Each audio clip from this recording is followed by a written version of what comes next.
Let me start with a question. When you wake up in the morning, what's the first thing you think about? Is it the 100 tasks waiting for you, the messages on your phone? Or is it something deeper, something that defines who you are and why you do what you do? You see, winning the day doesn't begin with doing more. It begins with thinking differently. We've been conditioned to believe that success is about hustle, about grinding, about running faster than everyone else. But if you look closely, if you study the people who truly win, not just once, but every day, you'll see something else. They don't just train their bodies, they train their minds. Let me tell you a quick story. There was a Marine sergeant I once met, and I asked him what made the difference between those who broke under pressure and those who held their ground. His answer was simple: it's the story they tell themselves under stress. That hit me hard. Because that's the battlefield we all fight on every single day, not out there in the world, but in here in the mind. And most of us, we go into that battle unarmed. So how do we change that? How do we start winning, not just sometimes, not just when things are easy, but every day? It starts with 3 choices. The way we speak to ourselves is one of the most powerful forces in our lives, yet it's often the most overlooked. Every single day, before we interact with the world, we interact with our thoughts. Before we hear anyone else's opinion, we hear our own internal voice. And that voice, it can either be our greatest ally or our harshest critic. Most people don't choose their inner voice consciously. It's shaped by years of experiences, the things people said to us when we were young, the tone of authority figures, the echoes of failure, embarrassment, or doubt. Over time, those voices get internalized and they begin narrating our lives for us. Instead of being led by vision and belief, we start living under a quiet but constant monologue of limitation. We don't even question it. It just plays in the background. I'm not good enough. I always mess this up. What if I fail again? And what's even more dangerous, we start to believe that voice is us. But here's the truth. You are not your thoughts. You are the thinker of your thoughts. And that means you have the power to change them. Training your mind to win every day begins with recognizing this fact. The stories we tell ourselves shape our actions, our confidence, and ultimately our results. If your inner voice tells you you're not a leader, you'll hesitate to take initiative. If it tells you you're unworthy, you'll settle for less than you deserve. But if your inner voice says you can figure this out or you've got what it takes, your mindset shifts and your behavior follows. Think of your mind like a lens. If it's cracked or dirty, everything you look at will seem distorted. But if it's clear, if it's clean and focused, the world looks different. Not because the world changed, but because your perspective did. That's the power of your inner voice. It acts as a filter between you and your reality. So how do we change that voice? It starts with awareness. Pay attention to how you speak to yourself in moments of pressure, challenge, or uncertainty. Would you speak that way to a friend? If not, why tolerate it from yourself? The next step is intention. Begin replacing those automatic negative scripts with deliberate, empowering language. Not empty affirmations, but meaningful, grounded truths. Statements like, I may not have all the answers yet, but I trust myself to figure it out. Or this is hard, but so am I. It's not about faking confidence. It's about telling yourself the kind of truth that strengthens you instead of weakening you. And finally, it takes repetition. This isn't a one-time change. It's a daily practice. Just as athletes train their bodies through repetition, we must train our minds the same way by choosing again and again the voice we want to listen to and believe. Because here's what it all comes down to. The world will always have opinions, distractions, and pressures. But the most important voice you'll ever hear is the one in your own head. When that voice is aligned with your purpose, grounded in truth and rooted in belief, you become unstoppable. Not because the world gets easier, but because you become stronger. Change your inner voice and you change your reality one thought, one decision, one day at a time. The first 5 minutes of your day are far more powerful than most people realize. They act like a mental runway, determining how smoothly or how roughly you'll take off into the hours ahead. But in a world addicted to speed, noise, and distraction, those first moments are often surrendered to autopilot. We grab our phones, check emails, scroll through feeds, and before we even get out of bed, our minds are already flooded with the demands and drama of the outside world. Without realizing it, we hand over control of our day to things that don't deserve it. But what if you didn't? What if, instead of reacting to the world first thing in the morning, you chose to lead your mind with intention? That small shift, how you use those first 5 minutes, can change everything. When you wake up, your brain is in a highly impressionable state. It's shifting from deep rest into alertness, forming the emotional foundation of your day. If the first thing you feed it is stress, comparison, or urgency, you program it to operate from anxiety. You set a tone of chaos. You start sprinting before you've even found your direction. But if you claim those first 5 minutes for yourself, if you pause, breathing into what truly matters, you create space. You create clarity. You send your brain a very different message. I am in control. I am choosing how this day begins. This doesn't require a complicated routine. It's not about perfection. It's about presence. It's about waking up and being intentional with just a few small things. Maybe it's sitting in silence for 60 seconds to check in with yourself. Maybe it's writing down one thing you're grateful for. Maybe it's a short breathwork exercise, a prayer, a positive affirmation, or even a simple thought like, today I lead with patience. Whatever it is, it should center you, not stimulate you. And here's the thing, you don't need an hour-long morning ritual to be successful. That's a myth. What you need is a moment of clarity. Just a few minutes to remind yourself of who you are, what matters, and how you want to show up. Because when you decide how your day begins, you make it far more likely that you'll decide how it ends. The people who win consistently in life, leaders, creators, high performers, aren't reacting all day. They're responding. There's a difference. Reaction is emotional and automatic. Response is thoughtful and intentional. That distinction begins in the first 5 minutes. Think of it like tuning an instrument. If you don't take time to tune it, every note will be slightly off, no matter how well you play. Your mind is the same. If you don't tune it at the start of the day, you'll find yourself frustrated, unfocused, or misaligned, even if you're working hard. But when you do take the time, everything flows more smoothly. You don't just get more done, you do it with more clarity, calm, and conviction. And let's be honest, life is unpredictable. You can't control everything that will happen in a day, but you can control how you enter it. And when you enter the day with purpose, instead of panic, you carry that energy forward. You become a thermostat, not a thermometer. You set the temperature, you don't just react to it. So don't waste those first 5 minutes. Don't give them away to noise or stress or things that pull you away from your center. Claim them. Guard them. Use them to lead your mind. In a world obsessed with results, it's easy to fall into the trap of measuring our worth by what we achieve. We're praised for our titles, our metrics, our wins. From school grades to sales targets, from social media likes to promotions, the message is clear, outcomes matter. But there's a deeper truth we often miss. Who you become in the process matters more than what you get at the end. Your identity, not your outcomes, is what defines you. When we chase outcomes, we create a fragile foundation. We tie our confidence to things we can't always control. We start thinking, if I win, then I'm successful. If I lose, then I'm not enough. That's dangerous. Because no matter how skilled, disciplined, or driven you before the world gets a chance to pull it in 1,000 directions. Because how you begin matters. And if you can win the first 5 minutes, you're already on your way to winning the day. Not every outcome will go your way. Life is unpredictable. Plans fall apart. Circumstances shift. People disappoint us. If your self-worth is only attached to whether things go perfectly, then your confidence will always be on shaky ground. But identity is different. Identity is rooted in values. It's about the kind of person you choose to be regardless of external results. When your focus shifts from what did I get to how did I show up, you begin to operate from a much stronger foundation. You stop trying to prove yourself and start becoming yourself. You're no longer led by fear of failure, but by alignment with your purpose. Ask yourself, who am I when things go wrong? Who am I when no one is watching? Who am I when the wind doesn't come? Those answers reveal your character, and character is what sustains true, lasting success. When you lead with identity, your habits change. You don't work hard just to get a reward, you work hard because that's who you are. You don't act with integrity only when it's convenient you do it, because honesty is part of your DNA. You don't stay disciplined just for the end goal, you stay disciplined because you value consistency. Outcomes come and go, but the person you're building, that lasts. Think of it like building a house. The outcome is the paint color, the furniture, the final look. Identity is the foundation underneath it. If that foundation is weak, the house won't stand for long, no matter how good it looks on the outside. But if the foundation is strong, it can weather storms, it can handle pressure, it endures. Now, this doesn't mean outcomes don't matter. Of course they do. We need goals.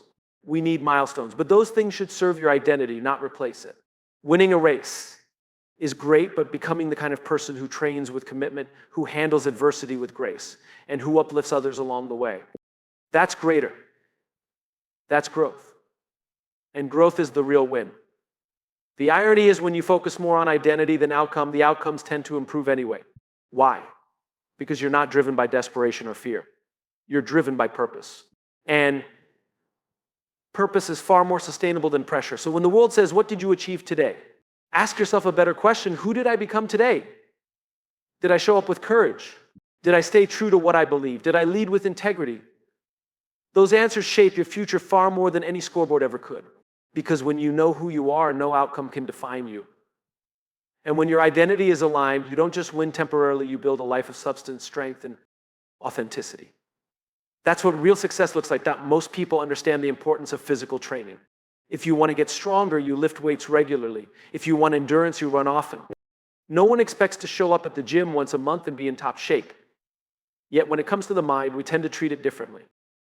We wait until there's a crisis, a big decision, a stressful moment, a personal setback, and only then do we try to summon clarity, confidence, or resilience. But the mind doesn't work that way. Like any other muscle, it needs consistent, deliberate training. Mental strength isn't built occasionally, it's built daily. Your mind is the command center of your life. Every action you take, every relationship you build, every challenge you face, it all flows from your mindset. And that mindset is either being shaped by design or by default. If you're not actively training your mind, the world will do it for you. And the world isn't always kind. It's noisy, critical, competitive, and fast. Without mental discipline, you'll constantly be pulled off course by distractions, doubts, and emotional reactions. That's why mental training must be a daily habit, not an emergency response. It doesn't mean you have to spend hours in meditation or read self-help books every night.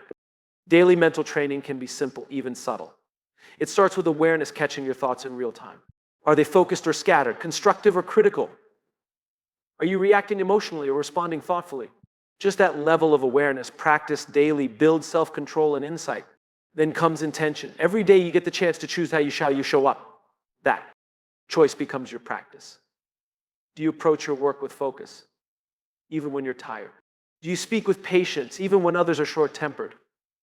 Do you stay grounded, even when the pressure rises? These aren't just actions, they're mental reps. They train your emotional intelligence, your discipline, your resilience.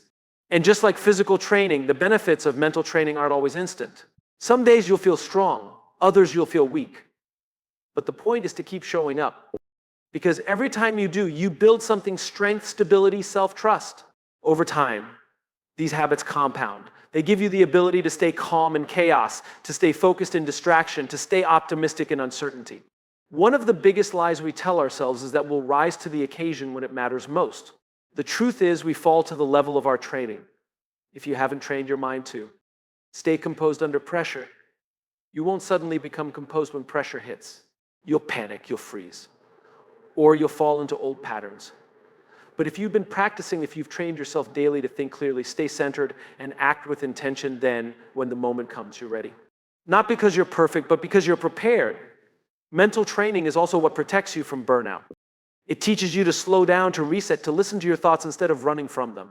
It gives you the space to reflect, to ask better questions, and to move forward with clarity rather than chaos. And in a world that's always demanding more of you, that kind of inner control is a competitive advantage.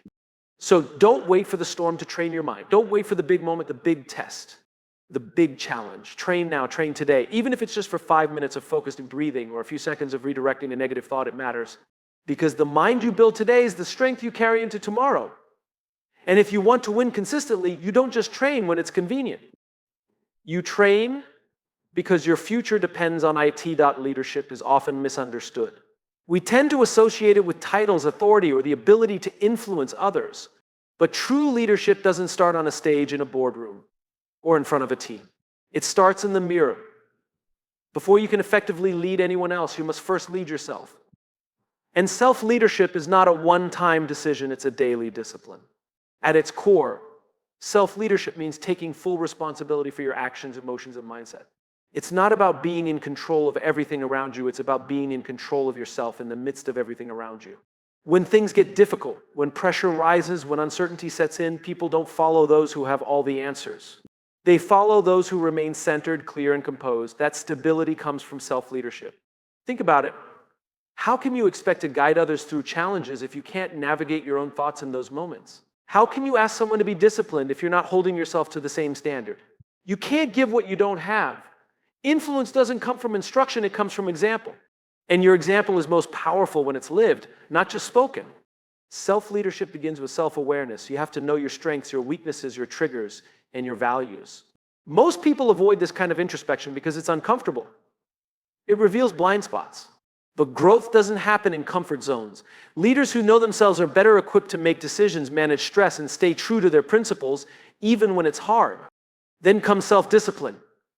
Leadership isn't built on motivation, it's built on consistency.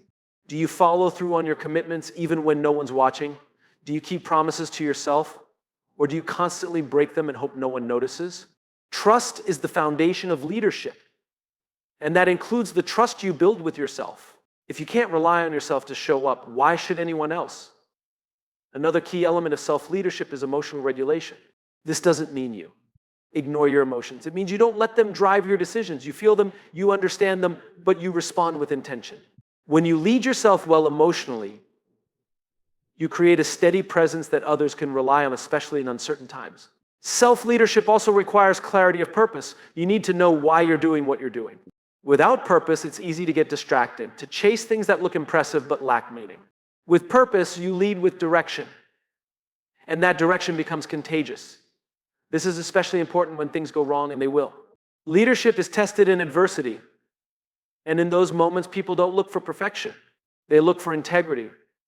They look for leaders who stay honest, who admit when they're wrong, who own their mistakes and grow from them. That humility starts with leading yourself, being honest with your flaws, owning your growth, and refusing to pretend. Ultimately, leadership is not something you earn once, it's something you practice every day. It's in the choices you make when no one is watching. It's in the habits you build, the standards you set, and the way you carry yourself. Long before you ever inspire a team or lead a movement, you are shaping your leadership in private moments. Lead yourself with courage, with clarity, with character, and leadership of others will naturally follow. Because people don't follow titles, they follow truth. And the most powerful truth you can lead with is the one you live every single day. Every day brings noise, distractions, and unexpected challenges. You wake up with a plan, but the world doesn't always cooperate. Emails pour in, problems arise, people test your patience, and before you know it, the day pulls you in a dozen different directions. In that chaos, it's easy to lose focus. It's easy to slip into reaction mode, responding to whatever comes up, instead of leading your time, your energy, and your decisions with intention. That's where purpose comes in. Purpose is not just a big idea or a future goal. It's a daily anchor. And when you hold onto it, it helps you win the day. Purpose gives your actions meaning. It connects what you're doing right now to something bigger than the moment. Without purpose, even your best efforts can feel empty or mechanical. You start going through the motions, checking boxes, doing what's expected, but something feels off. You're busy, but you're not fulfilled. You're moving, but you're not progressing in a direction that matters. But when you're grounded in purpose, everything shifts. You're no longer just reacting to your schedule, you're choosing how you show up. You're not just working hard, you're working intentionally. And even when the day gets messy, even when things don't go as planned, you don't drift, you return to your anchor. You remind yourself why you're doing what you're doing. That doesn't mean purpose makes things easier. In fact, sometimes it makes things harder because you're choosing a path that requires more from you. But it also gives you the strength to stay with it. Purpose turns obstacles into opportunities to grow. It turns discomfort into a sign that you're on the right path. It transforms pressure into something meaningful, not just something heavy. Purpose is also what keeps you consistent. Motivation fades, energy rises and falls, but when your actions are tied to a purpose you believe in, you keep showing up, even on the hard days. You don't need to feel like it, you just need to remember why it matters. It doesn't have to be some grand mission. Purpose can be simple and personal. Maybe it's being a better parent. Maybe it's building something that outlives you. Maybe it's becoming the kind of person others can count on. Whatever it is, it should be clear enough to guide your choices and strong enough to pull you forward when things get tough. Purpose also helps you say no. In a world that's always asking for your attention, knowing your purpose gives you clarity on what matters most. You stop chasing every opportunity and start focusing on the right ones. You stop getting distracted by comparison, by ego, by urgency, and you start making decisions that align with your values, not just your impulses. That kind of clarity is rare, but it's what separates people who simply survive their days from those who lead them. Purpose doesn't mean every moment is exciting or glamorous.